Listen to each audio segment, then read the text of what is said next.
Do you like to see all the executive orders that have been put into place to take over our nation, to have complete control over us, to take away our rights, round us up, and put us where they want us?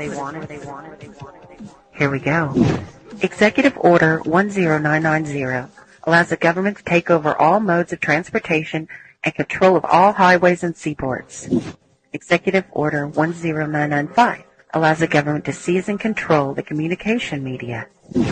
Executive Order 10997 allows the government to take over all electrical power, gas, petroleum, fuels, and minerals.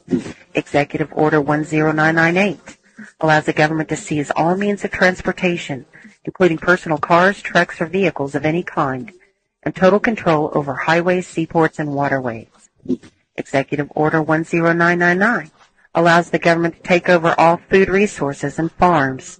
Executive Order 11000 allows the government to mobilize civilians into work brigades under government supervision. Executive Order 11001 allows the government to take over all health, education, and welfare functions. Executive Order 11002 designates the Postmaster General to operate a national registration of all persons. Executive Order 11003 allows the government to take over all airports and aircraft, including commercial aircraft.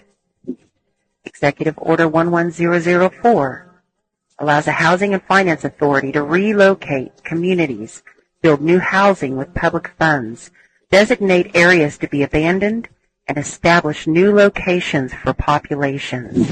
Executive Order 11005 allows the government to take over railroads, inland waterways, and public storage facilities. Executive Order 11051 specifies the responsibility of the Office of Emergency Planning and gives authorization to put all executive orders into effect in times of increased international tensions and economic or financial crisis.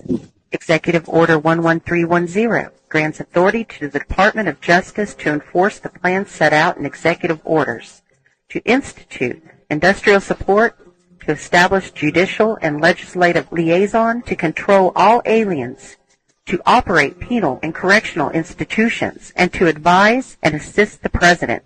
Executive Order 11049 assigns emergency preparedness function to federal department and agencies, consolidating 21 operative executive orders issued over a 15-year period. Executive Order 11921 allows the Federal Emergency Preparedness Agency to develop plans to establish control over the mechanisms of production and distribution of energy sources, wages, salaries, credit, and the flow of money in U.S. financial institution in any undefined national emergency. It also provides that when a state of emergency is declared by the President, Congress cannot review the action for 6 months. The Federal Emergency Management Agency has broad powers in every aspect of the nation. General Frank Salcedo, chief of FEMA's Civil Security Division, stated in a 1983 conference that he saw FEMA's role as a new frontier in the protection of individual and governmental leaders from assassination and of civil and military installations, from sabotage and or attack, as well as prevention of dissident groups from gaining access to U.S. opinion or a global audience in times of crisis. FEMA's powers were consolidated by President Carter to incorporate the National Security Act 1947 that allows for strategic relocation of industries, services, government, and other essential economic activities, and to rationalize the requirements for manpower, resources, and production facilities. The 1950 Defense Production Act gives the President sweeping powers over all aspects of the economy. The Act of August 29, 1916,